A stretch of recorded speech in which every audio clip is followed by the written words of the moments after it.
अशोक महान का जीवन भारतीय इतिहास की सबसे प्रेरणादायक गाथाओं में से एक है। उनका नाम सुनते ही मन में एक ऐसे सम्राट की छवि उभरती है जिसने अपने शासनकाल में न केवल शक्तिशाली साम्राज्य खड़ा किया, बल्कि मानवता, करुणा और अहिंसा के अद्वितीय आदर्शों को भी अपनाया। परंतु अशोक के जीवन की शुरुआत ऐसी नहीं थी। प्रभुत्व, युद्ध और विस्तार की चाह में वह एक क्रूर और कठोर शासक के रूप में जाने जाते थे। लेकिन समय के साथ उनके भीतर एक गहरा बदलाव आया जिसने उन्हें इतिहास के सबसे दयालु सम्राटों में स्थान दिलाया। अशोक का जन्म मौर्य वंश के तीसरे सम्राट के रूप में हुआ था। उनके पिता सम्राट बिंदुसार और उनके दादा चंद्रगुप्त मौर्य भारत के विशाल भूभाग पर शासन करते थे। अशोक बचपन से ही तेज, साहसी और महत्वाकांक्षी थे, लेकिन उनके स्वभाव में कठोरता भी थी जो आगे चलकर उनके शासन के प्रारंभिक वर्षों में स्पष्ट रूप से दिखाई दी। सत्ता की भूख ने उन्हें अपने भाइयों के साथ संघर्ष के लिए प्रेरित किया।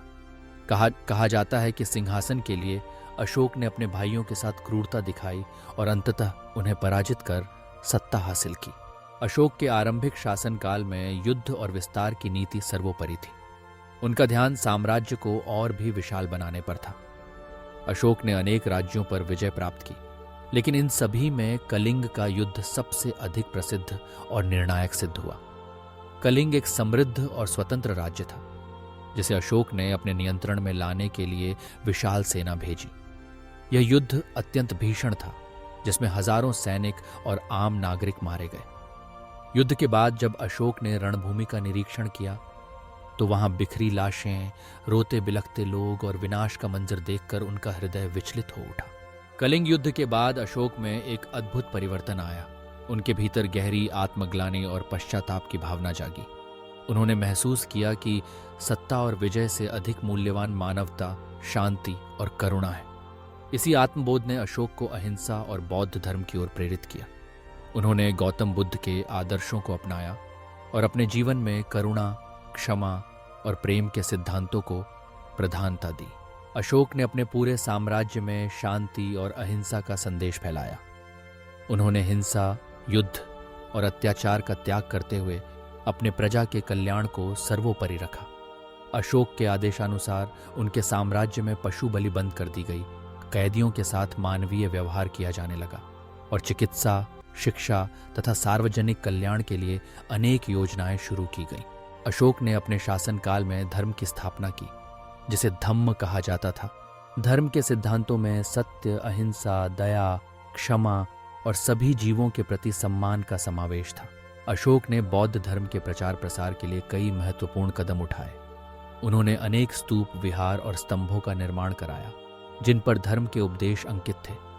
इन स्तंभों और शिलालेखों के माध्यम से अशोक ने लोगों को नैतिकता, सदाचार और सहिष्णुता का संदेश दिया। अशोक के शिलालेख आज भी भारत और नेपाल के कई हिस्सों में देखने को मिलते हैं, जो उनके आदर्शों और उनके द्वारा किए गए कार्यों की गवाही देते हैं। अशोक ने केवल अपने साम्राज्य में ही नहीं, बल्कि विदेशों में भी बौद्ध धर्म के प्रचारकों को भेजा। उनके पुत्र महेंद्र और पुत्री संघमित्रा को श्रीलंका भेजा गया, जहां उन्होंने बौद्ध धर्म का प्रचार किया और वहां के लोगों को अहिंसा और करुणा की शिक्षा दी। अशोक ने नेपाल, अफगानिस्तान, मिस्र और यूनान जैसे देशों में भी बौद्ध धर्म के संदेशवाहकों को भेजा, जिससे बौद्ध विचारधारा पूरे एशिया और विश्व में फैल गई। अशोक के शासनकाल में सामाजिक और धार्मिक सहिष्णुता को भी बढ़ावा मिला। उन्होंने सभी धर्मों के प्रति सम्मान का भाव रखा और उनके अनुयायियों को स्वतंत्रता दी। अशोक की नीतियों के कारण उनके राज्य में सामाजिक समरसता, न्याय और शांति का माहौल स्थापित हुआ। उन्होंने जनता के हित में अनेक योजनाएं चलाईं, जैसे सड़कें, जलाशय, अस्पताल और शिक्षण संस्थान बनवाए। अशोक ने अपने राजकीय अधिकारियों को आदेश दिया कि वे प्रजा की समस्याओं को सुनें और उनका समाधान करें। अशोक के जीवन का यह परिवर्तन उनके व्यक्तित्व को महान बनाता है। एक समय जो सम्राट क्रूरता और युद्ध के लिए प्रसिद्ध था, वही बाद में करुणा, अहिंसा और मानवता का प्रतीक बन गया। अशोक ने यह सिद्ध कर दिया कि परिवर्तन संभव है। चाहे व्यक्ति कितना ही कठोर क्यों न हो, आत्मबोध और पश्चाताप से वह महान बन सकता है। अशोक की कहानी हमें यह सिखाती है कि सच्ची शक्ति विजय में नहीं, बल्कि करुणा और प्रेम में है। अशोक के जीवन और कार्यों का प्रभाव आज भी हमारे समाज में देखा जा सकता है। भारत के राष्ट्रीय प्रतीक अशोक चक्र और सिंह स्तंभ अशोक के आदर्शों का प्रतीक हैं। उनका संदेश आज भी प्रासंगिक है। अहिंसा, सत्य और मानवता की राह पर चलना ही सच्चा धर्म है।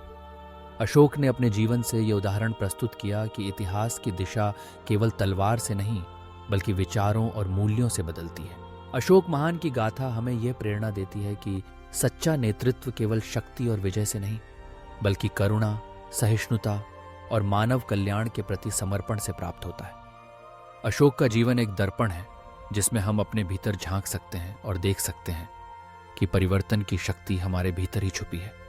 उनकी कहानी हमें याद दिलाती है कि हर व्यक्ति के भीतर एक महानता छुपी होती है, बस उसे पहचानने और अपनाने की आवश्यकता है।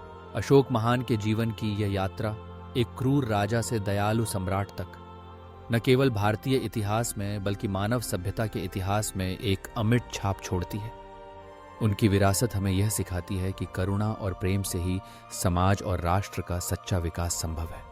अशोक का नाम सदैव अमर रहेगा, एक ऐसे सम्राट के रूप में जिसने अपने जीवन और विचारों से मानवता को नई दिशा दी।